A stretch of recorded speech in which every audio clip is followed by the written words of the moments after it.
નગરપાલિકામાં વારંવાર રજૂઆતો ફરિયાદો છેલ્લા 15 દિવસથી કરવામાં આવી હોવા છતાં નગરપાલિકા સુરેન્દ્રનગર દ્વારા ગટર પાણી નિકાલની કોઈ જ કાર્યવાહી ન કરવામાં આવતા સુરેન્દ્રનગર 70 થી 80 કરોડની અંદર ગટરના પાણી ભરાઈ ગયા છે. માણસોનું જીવ બેહાલ થઈ ગયું છે.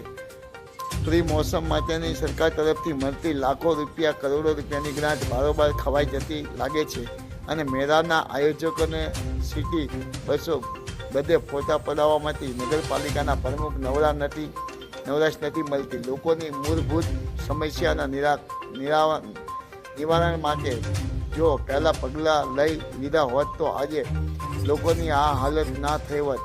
માયાજાર ન્યૂઝ. પાણીનો નિકાલ નથી કરતા અને પાણી કાયમ ચોમાસામાં ભરી જાય છે અને આજુબાજુવાળાને બધાને ઊંચા મકાન હોય એમને અહીંયા અમારે જમવા જવું પડે છે અને પાણી ભરી જાય બધી જગ્યાએ.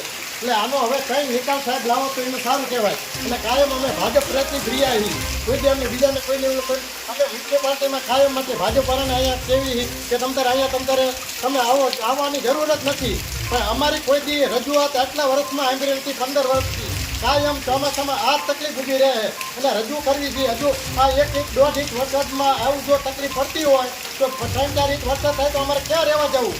અને એ તો અમારી મોટી તકલીફ છે. હવે કયો વિસ્તાર કયો? આ માધવનગર પેગલા હનુમાન પાસે માધવનગર સોસાયટી ભવાની કૃપા અને ફરતે ગાયત્રી કૃપામાં તમે આવીને અત્યારે હાલમાં જોઈ જાઓ કે તમે કેટલું પાણી ભર્યું છે. તમે આ જુઓ મારી નજર સામે કે પાણી મીટર અમારા પાણી ભરી ગયા અને કોઈ રજૂઆત કરવા છતાં કોઈ આવતું જ નથી.